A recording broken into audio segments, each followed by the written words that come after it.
Hey everyone, Assalamu alaikum. Welcome back to IELTS Corner. I hope you all are doing well and preparing well for your IELTS. Ramadan Kareem to all of you. So this is going to be my first video in Ramadan, and I was trying to kind of keep a time specifically for the videos in Ramadan, but that was not we were settling in the first Ashra. The routine has been totally changed, and it was hard to kind of take out the time and make a routine for it. But I try to be consistent now and make a video on daily basis for all of you. And if you have any query for IELTS, do mention below in the comment. तो आज की video में हम life skill आइल्स के बारे में बात करने वाले हैं, जिसके लिए मुझे कुछ रिक्वेस्ट्स भी आई थी, कुछ स्टूडेंट्स भी थे जो कुछ इन्फॉर्मेशन जानना चाह रहे थे लाइफ स्किल के बारे में क्योंकि बेसिकली लाइफ स्किल के बारे में हमने कभी बात नहीं की, बट ये भी एक ऑप्शन होता है, ये एक काइंड ऑफ रिक्वायरमेंट होती है, बिकॉज लैंग्वेज बैरियर तो आपको किसी तरह क्रॉस करना है, वो आइल्स के थ्रू ही क्रॉस किया जाता है। तो लाइफ स्किल जो होता है उसमें आपको किन किन मॉड्यूल्स के टेस्ट देने होते हैं, किस तरह से टेस्ट लिया जाता है, उसके बारे में बात करेंगे। और उसमें किस तरह से बैंड स्कोर्स होते हैं, किस तरह से रिज़ल्ट आता है, ये सारा एक्चुअली एक सिंपल सा इंट्रोडक्शन है लाइफ स्किल के बारे में। सो आई होप ये वीडियो आपको हेल्पफुल लगे और आप इसको समझ सकें through our video that how to actually prepare for your life skill. It's not a hard one, and but it completely depends on your English level, क्योंकि ज़ाहिर है ये बेसिकली जो वर्क परमिट के लिए लोग जा रहे होते हैं और वर्क वीज़ा के लिए अप्लाई किया होता है जिन्होंने स्पेसिफिकली इन यूके, तो वो लाइफ स्किल के लिए अप्लाई करते हैं। तो मेजरली जो ऐसे लोग होते हैं ऑब्वियसली उनकी जो बेसिक इंग्लिश होती है वो बहुत कमज़ोर होती है या होती ही नहीं है, सेकंड लैंग्वेज उनकी उन्होंने कभी सीखी ही नहीं होती। तो उनके लिए भी इवन A1 और A2 लेवल या B1 या B2 लेवल भी क्रॉस करना बहुत मुश्किल हो जाता है। तो हम डिस्कस करेंगे कि कैसे आप डेली बेसिस पे एक कन्वर्सेशन बिल्ड करना सीख सकते हैं, और इनके कुछ क्वेश्चंस ऐसे होते हैं जो बेसिकली आप प्रैक्टिस करें कुछ टॉपिक्स, और जितना आप वो टॉपिक्स को प्रैक्टिस करेंगे आप इवन फ्लुएंट होते जाएंगे। और इट डज़ मैटर दैट आपको बताएंगे कि how they actually evaluate your speaking, because we will discuss that how many modules we will have. So cut to the chase, video को शुरू करते हैं आपका वक्त ज़ाया किए बगैर। सबसे पहले बात कर लेते हैं कि लाइफ स्किल कौन लोग हैं जो लाइफ स्किल के लिए अपेयर करते हैं। वो लोग जिन्होंने actually common European work frame के लिए अप्लाई करना होता है, तो उनको अपनी इंग्लिश प्रोफिशिएंसी लेवल प्रूव करने के लिए अपना लाइफ स्किल अटेम्प्ट करना होता है। उसमें कितने मॉड्यूल्स होते हैं? उसमें 2 मॉड्यूल्स होते हैं, एक होता है स्पीकिंग, एक होता है लिसनिंग। ये 2 मॉड्यूल्स होते हैं, ठीक है, यानी सिर्फ आपकी 2 ही चीज़ें टेस्ट की जाती हैं।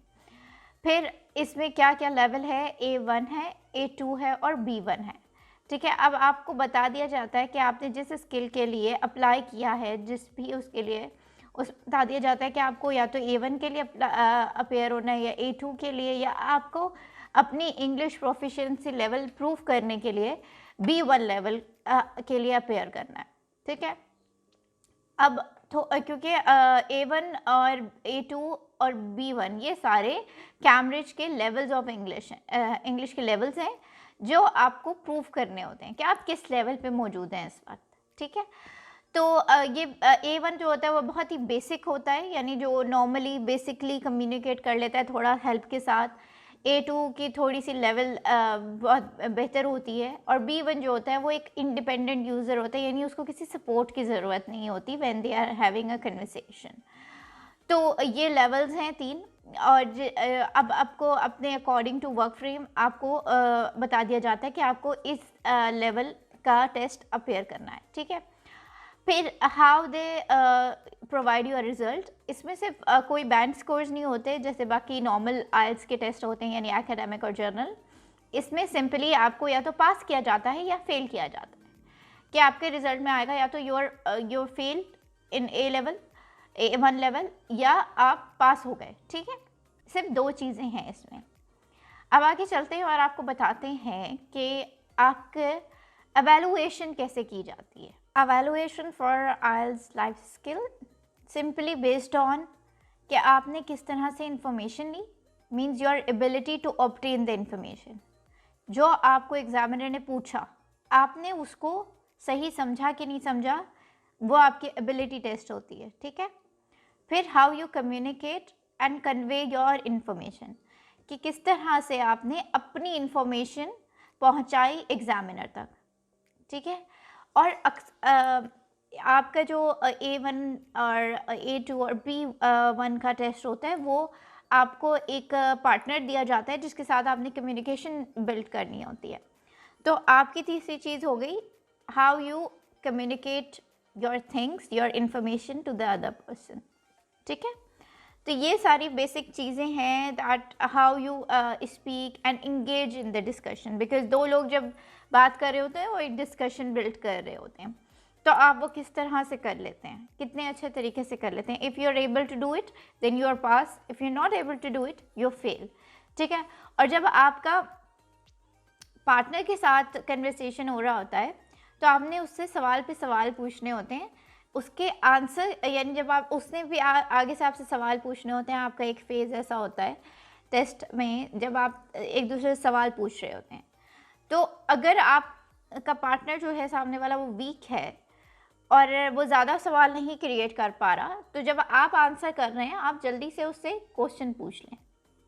फिर जो भी वो आंसर दे उसके अगर वो क्वेश्चन नहीं क्रिएट कर पा रहा तो आप अगेन उससे अपने क्वेश्चन क्रिएट करके पूछते जाएं, बिकॉज एबिलिटी दोनों की टेस्ट हो रही है। तो आपकी एबिलिटी या आप और आपने उसको भी सपोर्ट करना है। You should not like let the other leave behind, कि चलो इसको तो नहीं आता कुछ, मैं ही करता रहूँ। ज़ाहिर है ये खेल जो है दोनों साथ खेलना है, तो आपने सपोर्ट करना है अपने पार्टनर को भी जो आपके साथ है। आपका दूसरा जो स्टूडेंट है, तो दूसरा एक कैंडिडेट होता है कि एक कैंडिडेट बी होता है, तो ऑब्वियसली आपको एक जॉइंट एफर्ट डालनी होती है जिसमें आप डिस्कशन बिल्ड करते हैं। तो इट इज़ रियली इंपॉर्टेंट कि आप अपने जो कैंडिडेट ए है या कैंडिडेट बी, जो भी जिस पोजीशन पे भी आप हैं उसके अपोजिट जो भी है कैंडिडेट, आपने उसको सपोर्ट करते रहना है, and that will eventually help you to pass the exam. So I hope कि आपको बेसिक चीज़ें जो हैं लाइफ स्किल की समझ आ गई होंगी। एक नेक्स्ट वीडियो बनाऊंगी जिसमें मैं बताऊंगी कि एक्चुअली लाइफ स्किल का टेस्ट होता कैसे है और उसमें कितने फेजेस होते हैं, और हर फेज़ को डिस्क्राइब करूंगी।